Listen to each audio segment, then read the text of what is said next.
Hi there, and welcome to another edition of the Springboard Hangout with Comfort Ocran. The Springboard Hangout, as you know, is a fun-educative program where we have fun, insightful conversations, and we learn for our own good. On the Springboard Hangout, which is a program initiated by the Springboard Roadshow Foundation in partnership with the Ghana Growth Program, we learn about different issues. And today's program, man, please call someone within your environment and let the person come and sit down, because you will learn about things that would inspire you and yet help you appreciate every single person that you meet in your life, because you don't know what that journey has been like. So today, quick break, and we'll be right back. Don't go anywhere. It is an amazing edition of the Springboard Hangout with Comfort Ocran. We'll be right back. Don't go anywhere.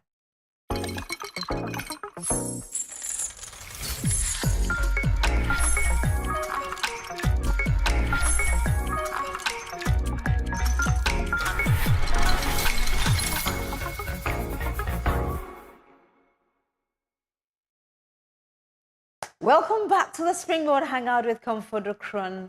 Today, as you know, the Springboard Hangouts is an initiative of the Springboard Roadshow Foundation in partnership with the Ghana Growth Program, which was initiated by the Mastercard Foundation in partnership with the Springboard Roadshow Foundation. And today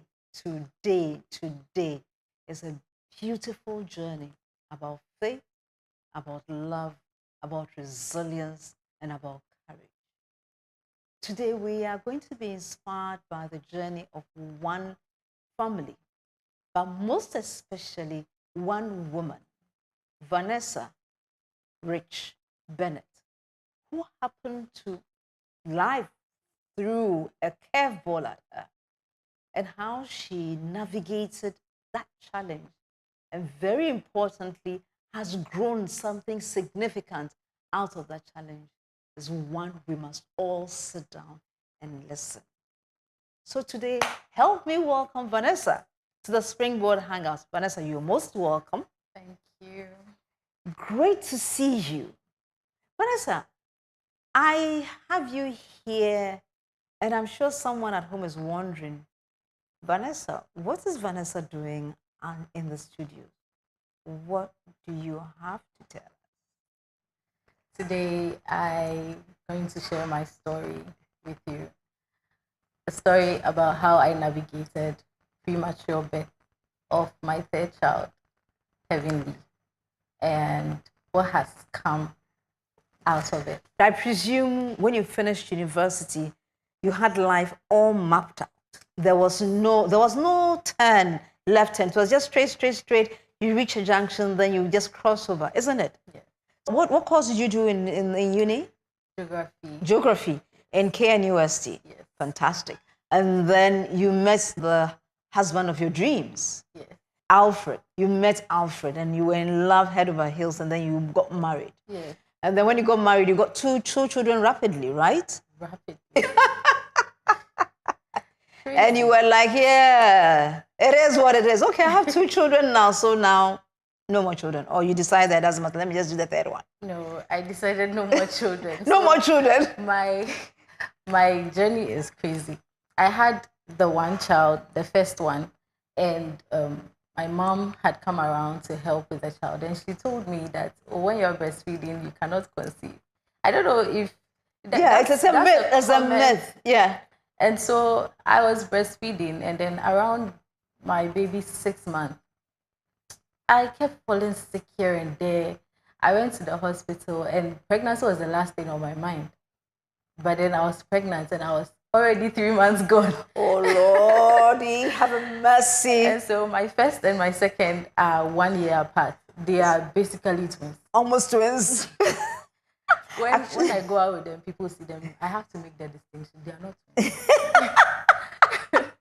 The girl comes first, and then the boy. Wow. My great aunts were also like that. Oh. And in fact, truth be told, my elder great aunt never forgave the younger sister. Oh. Because, yeah, it's about 6 months difference as well. And said, oh, you didn't allow me to enjoy life. Yeah. But I believe that your twins, they just enjoy each other's company. Yeah. So you've had your second child. And when you have one child, it's enough, you know, to manage. And then now you have 2 children, all under the age of 2, Yes. and you are taking care of them. So you are like, you know what, let me go and relax. And then what happened? Yeah. So since I left school, I hadn't worked actively. I just did the national service and then a few jobs here and there, but then I would not really say I was actively employed. Right. And then I had two in succession, and I wasn't working at the time. So after the second one, I was over it. I was like, no, I have to put this baby making aside and then do something because I'm a doer. Yeah. I always need to do something. Right. So I said, what can I do? I'm sending in the applications. I'm going for the interviews. And it's crazy on the job market. And nothing is coming. What else can I do? I'm really good with makeup. So why don't I pick up skincare? I learned. Then I opened up my business, my spa. Right. And I was doing other things like decor. Anything Just to keep your hand busy. Yes. Something to also bring in some funds into the family. Yes, because a young family with 2 babies, there's a lot to take care of. And so I said, I have to do something. And this is the point I was at. And by the way, I had gone for family planning. The injectable. Yes. Every 3 months, yes, I'd go for it. And so I was certain no babies for the foreseeable future. Indeed. And then what happened? And then I got pregnant heavily. Initially, to be honest, I didn't know how to feel about it. Then you have come to have another child, and I don't know how to feel about it. But my husband is always like, you don't know what God is planning. So he wouldn't give you something unless he felt like you can handle it. And then we as humans don't always see the bigger picture. We see the bigger picture only 20 years after the fact. Thank you very much. And so you'd be like, oh, that is why this and that and that. But in the moments we don't see it. Yeah. So let me just run with it. So you know how my pregnancies are. I'm barely active. I'm always vomiting. And I'm just starting a new business. So how is that going to work out? And so I was pregnant and then I didn't know how to feel about it. Then around the 12th week, I had finally, because I found out I was pregnant around 9 weeks. Right. So it took me about 3 weeks to get to the accept. Place, okay, I've accepted, I'm pregnant, we are expecting a new child. And I had even told my 2 children, I chat with them like adults.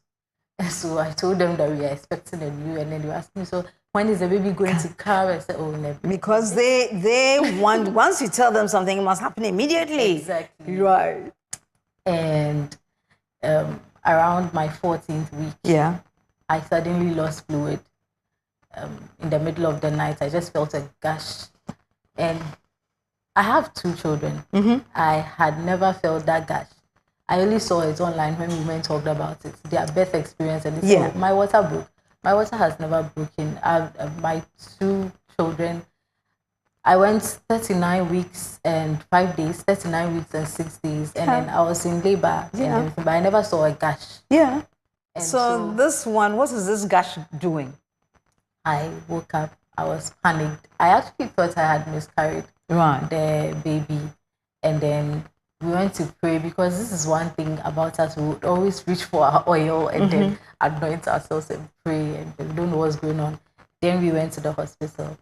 It was at the hospital that I was told that I've lost all the fluid around the baby. The amniotic fluid was all gone. Yeah. And I asked, how is that possible? And why did that happen? He said, oh, it happens sometimes. But mostly when people lose fluid, it's around 20-something weeks or 30-something weeks. And as soon as it happens, we rush them to the theater, take out the baby, and then the baby is moved to NICU. Now, Vanessa, because you lost your fluid at 14 weeks, what's going to happen is that we are going to take you to the theater, but you're going to have a DNC. Yeah. And then that's it. And I was like, why? Why is that the next protocol? And my doctor said, because the baby won't survive without It's too the young. amniotic fluid. Wow. Even if by some miracle the baby does, that child is going to be deformed because they can't move around. Yeah. So he now explained to me that they need the fluid to move around Yeah. in order to develop limbs and all that. And 14 weeks is way Too too young. early. So what did you do? And so he asked me to go and do a scan somewhere else where they can measure the fluid levels. And so I went to do the scan, and then whilst we were doing the scan, I asked the sonographer, what is the fluid level supposed to be? I'm 14 weeks. The sonographer said, well, I don't really know, but we measure, we divide the uterus into 4 quadrants and Yeah. we measure. And the minimum you're supposed to have is 5 centimeters. Right now, you have about 2. You have 2 centimeters.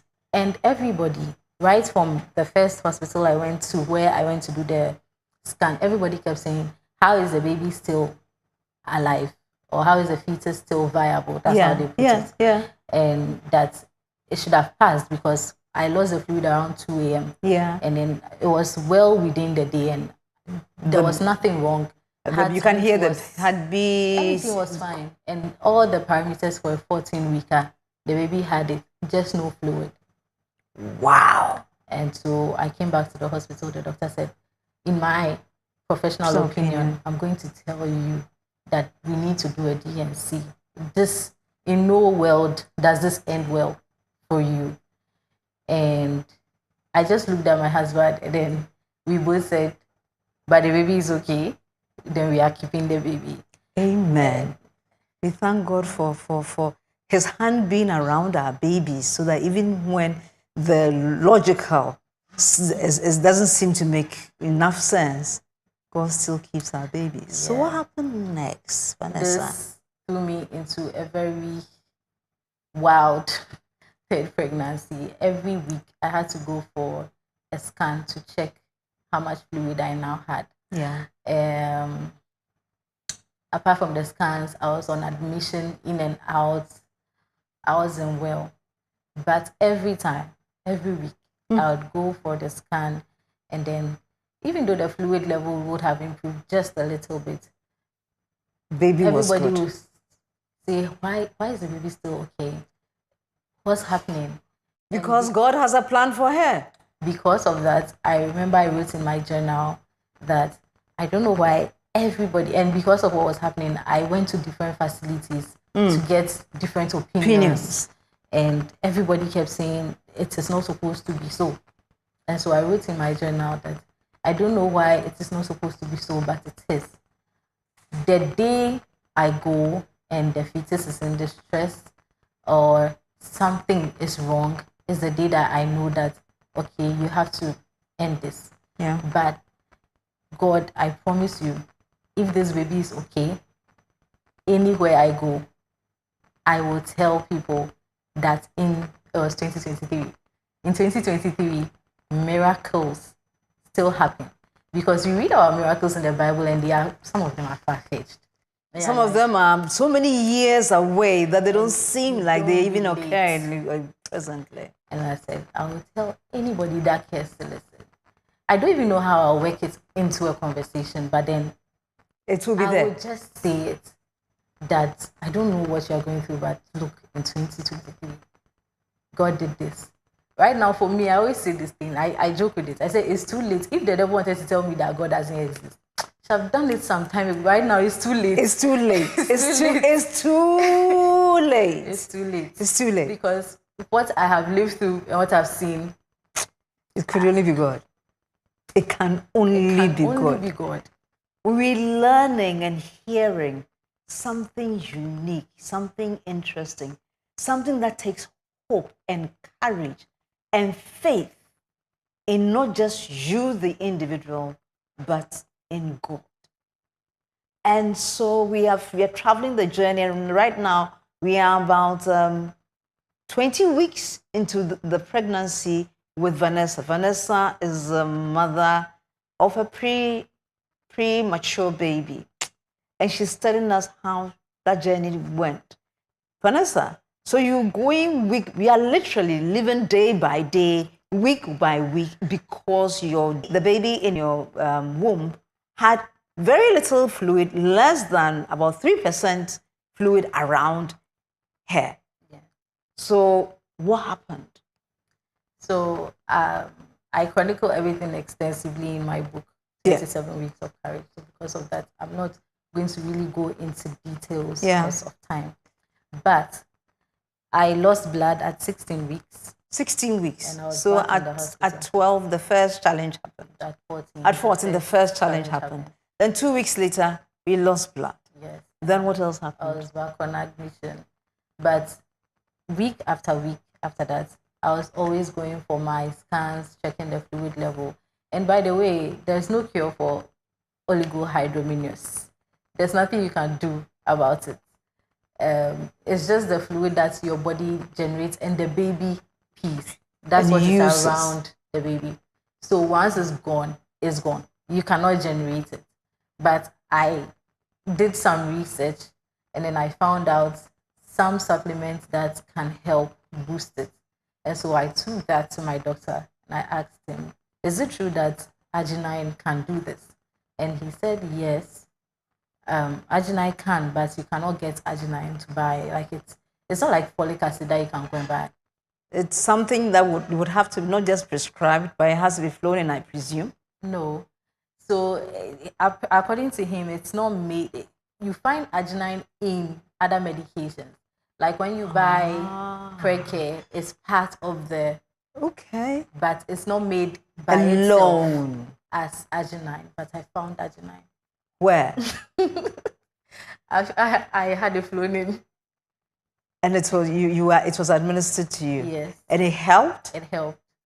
And I found a facility in Accra, in this Ghana, that they had arginine drip as an IV. And so I spoke to the doctor over there as well, told her what is going on, and told her what my hypothesis is, that if I use it, it's going to help boost the levels. Yes. And then we had to do that carefully because I was using myself as a test subject. Quote unquote, a little guinea pig. So what happened? I used the arginine and it actually boosted my, not to the level I needed, but it did what I wanted it to do. And it gave baby Heavenly a little more opportunity to stay in the womb. Yes. Right. Yeah. So at what time did baby Heavenly said, you know what, it's time? I was 26 weeks pregnant and I started to bleed again. And this time it was uncontrollable. It wasn't stopping. It was like someone had opened a tap and it was just coming. And I was on admission. They tried everything. They injected me with different things. Everything that is supposed to help blood to clot. To clot. Refused to work. It wasn't working. And the whole time I was there, I just kept saying, I want a scan. I want to see if the baby is okay. And they'll come and do the scan, and the baby is fine. But I wasn't, because I was still bleeding. And so you were losing energy. Yes. So at the end of the week, because the doctor wanted to wait a little bit for Heavenly to get to above 1 kg. Yeah. And at that time, I didn't know what it meant. All my babies were 3.5, 3.2. Yeah. So I was like, why do you need a baby to be above 1 kg? What's so special about 1 kg? I didn't get it. But we'll soon explain. So by the end of the week, Heavenly definitely needed to come out. Right. I had a C-section and then she was brought out at 0.9 kg. 0.9. She must have been extremely tiny. Ladies and gentlemen, you do not appreciate what weight is until you see those young angels who are underweight, and yet they need a fighting chance in this life. So let me tell you a story. I had a premature baby as well. But today, you're telling your story, I realized that she was 33 weeks. 33 weeks. And when the baby, of course, so it was taken straight to NICU. Yeah. So we'll go to NICU. But my NICU was in Kolebo. Okay. Was taken to NICU, and at NICU, Kolebo's NICU was so crowded.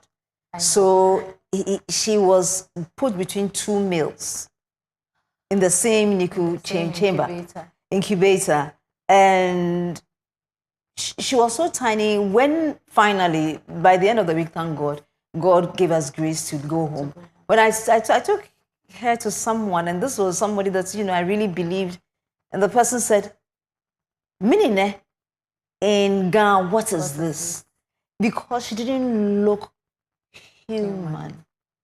So I can understand. Then this was, she weighed 1.3, 1 kilo, 3 kilos.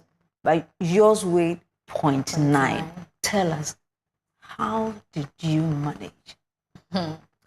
So when Heavenly was born, the day we're doing the C-section, everybody told me the surgery is not to save her per se, it's to save you, because at this point you are dying. And so we need to save you. And it took up to the 7th day to realize that I had what was called an abruptio. An abruptio is when your placenta detaches from the baby. So as soon as it happens, they have to take the baby out, because then there will be no oxygen or anything going to that child, and then you start to clot. And so your life is at risk. The baby's life is at risk. And I had that for a week. I want you to appreciate that alone. When that happens to you, within at most the next hour, the surgery has to be done immediately, because technically it means that the baby hasn't had proper oxygen for some time, and now a whole week hadn't had proper oxygen. Wow. And I had a lot of blood clots inside of me that could travel anywhere at any time and kill me within that week. And so Heavenly comes out, I'm recovering. She came out in the evening, so I saw her the next morning. I saw pictures and videos of her, and she was so beautiful. Even though I didn't even realize she was that tiny, by the way. My husband's phone, I didn't see that she was that tiny. But when I went inside the NICU, and I saw her for the first time,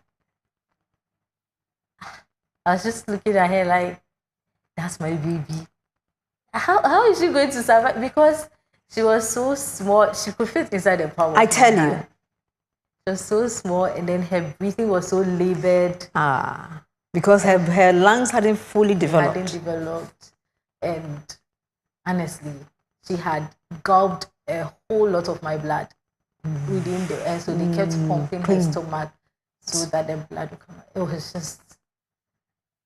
It's the first time that I felt weak on my knees. Like, I see it happen to people in movies and things like that. But I saw her and I suddenly felt my knees wobble. Yeah. I didn't know how I was going to do the rest of this thing. Like, now the baby is here. How do you take care of that? Because till 27 weeks, it had been a miracle. And in my mind, we'll go the full term, I'll have the baby. And that in itself is a miracle. Yes. So I didn't anticipate an early birth at all. And so I didn't know what to expect. I was anxious. I was afraid. But then again, I would read my journals when I was in my room, like on my bed. I would read through everything that had happened. And it's something I like to do. I write something today, and then maybe 6 months later, you read it. That's what has been good, though. Yes. So and you encourage yourself. I'll just read it and say that, look at where you come from. So the God that brought you all the way here, He's going to take her out. And I don't know, the first day I stood beside her incubator, I had prayed a prayer that by the time we leave this place, her mark will be here, will be on every individual. And then her journey will inspire what God wants to inspire in everybody's lives. In the hospital. Amen. Until date. They will call us and ask us to come Indeed. and talk to people. Indeed. Because heavenly is something else. Beautiful. By the way, I've met Heavenly, and Heavenly is this beautiful, gorgeous 4-year-old who cannot sit still. She has a lot to do in life, and she knows it. I can tell you. Now, there was a little complication when Heavenly came out. What was that complication? So Heavenly, apart from being too small, lungs were not developed. She came with clubfoot. She had 2 holes in her heart. 2, not 1. Right. So apparently, every baby has this duct in their heart that is open. Right. But as soon as they come out and they take their first cry, it That closes. Heavenly's never did. And then as time went on, one went in NICU, another one opened. So she had 2. And a host of other issues. Heavenly was born with clubfoot. Right. So that means that she would also be physically disabled. Yes. If she grew. So what did you choose to do? So with everything, the list of things was endless. At a point, her organs were failing. But with everything, I listened carefully to what I'm being told. And then I asked, okay, her blood level is low, or the platelets is low. What is the figure supposed to be? So when this happens, what do you do? And then they tell me, when this happens, we either do this or that. I read on it and say, okay, but this one has this kind of side effect, and this one, so which one do we go with? So, okay, let's do this one. Or the doctor says, per my experience, I think that we should go with this one. So, okay, then let's do that. So I come back after the platelets. Can I see the test results? What happened? And so I was very hands-on with her care. And I looked at her foot. I asked what's wrong with her legs, and they told me it's called clubfoot. Oh, this one is normal. Heavenly has a lot of issues that we need to go through inside, the ones that we cannot see, which is worse than the one that I can see. So let's focus on that. And when it's done, but I knew that I was going to get her any intervention she needed, any help I could give her. I was going to get it. Yeah. So, Vanessa, as we close part A of today's session, what would you like to say? I would like to say that for me, everything about my life, about my story, is faith. Faith. Faith is the central theme. One thing about Vanessa, faith, I don't play with God. And if I want anybody who meets me to live with anything, if you have slacked a bit, what we all do, to rekindle your relationship with God. Thank you. Thank you. That is lived faith. And it can only come out of someone who has seen the orchestration, the divine orchestration of God in every little bit of it, through it all. So believe God. Know that every part of your life means something and is important. Therefore, as we close today's edition of the Springboard Hangout, the part 1 of our story, untold story with Vanessa, know that you are loved. You are blessed. You are the most important person in the whole wide world. We love you. Bye.